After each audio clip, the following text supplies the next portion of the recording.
Assalamu alaikum, everyone. Welcome back to our podcast, where we learn Islam together in a simple and peaceful way, step by step, heart to heart.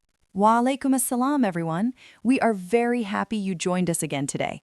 Ramadan is a month full of blessings, mercy, and forgiveness, and one of the greatest gifts Allah gives us in this month is the opportunity to make dua.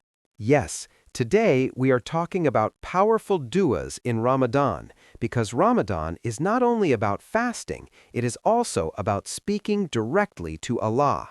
And the beautiful thing is, you do not need special words or perfect Arabic. Allah listens to every sincere heart. So stay until the end, and don't forget to like, subscribe, and share this podcast with someone who wants their du'as accepted this Ramadan. Effendi, let's begin simply. What exactly is dua? Dua is talking to Allah. It is asking, thanking, hoping, crying, and trusting Allah at the same time. So dua is not only asking for things. Exactly. Dua is worship itself. When we make dua, we show humility and dependence on Allah. That means every Muslim has a direct connection with Allah without any barrier. Yes, Allah is always near and always listening. Why are duas more powerful during Ramadan? Because Ramadan is a time when hearts are softer, sins are reduced, and mercy is opened widely. The fasting person has a special status with Allah. I heard that the dua of a fasting person is not rejected. Yes, especially at the time of breaking the fast. That moment before iftar is one of the strongest times to make dua. So instead of only thinking about food, we should also talk to Allah. Exactly. Those few minutes before iftar can change your life. Let's help our listeners.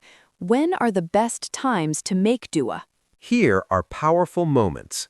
Before breaking the fast, during suhoor time, in sujud during prayer, after obligatory prayers, in the last third of Ramadan, in the last 10 nights of Ramadan. Subhanallah, Ramadan gives us many chances every day.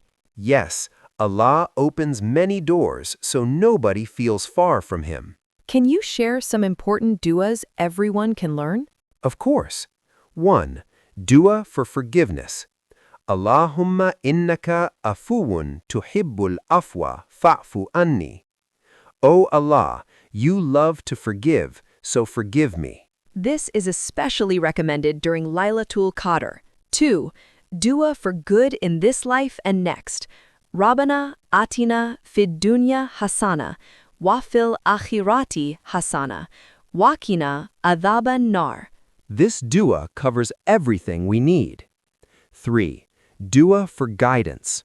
O Allah, guide my heart and make me among the righteous. Simple words, but very powerful. Many people ask, how do I make my dua stronger?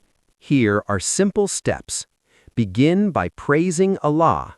Send blessings upon Prophet Muhammad sallallahu alaihi wasallam. Ask sincerely. Believe Allah hears you. Repeat your dua. End with gratitude. So dua is not rushed. It is a conversation with love and hope. Exactly. Sometimes people only ask for money or success. Those are allowed, but Ramadan teaches us to ask for bigger things. Forgiveness, guidance, strong faith, good character, paradise, protection from hellfire, peace for our families and ummah. We should ask for both dunya and akhirah. What if someone makes dua but does not see results? Allah answers every sincere dua in 3 ways. 1. Allah gives what you asked. 2. Allah delays it for the right time. 3. Allah replaces it with something better or removes harm. So no sincere dua is ever wasted. Never. One beautiful lesson of Ramadan is learning to speak honestly to Allah. Yes, you can talk to Allah about fears, dreams, mistakes, hopes, and struggles. Even in your own language? Yes, Allah understands every language and every tear. If we could give one Ramadan advice about dua, what would it be? Do not wait for perfect moments. Make dua every day, every night, every chance you have. Because the dua you make today may be the reason Allah changes your future tomorrow. Thank you so much for listening to today's episode, Powerful Duas in Ramadan. If you enjoyed this episode, please like, subscribe, and share it with more hearts can reconnect with Allah this Ramadan. May Allah accept all our duas, forgive our sins, and grant us Laylatul Qadr. Assalamu alaikum, and see you in the next episode.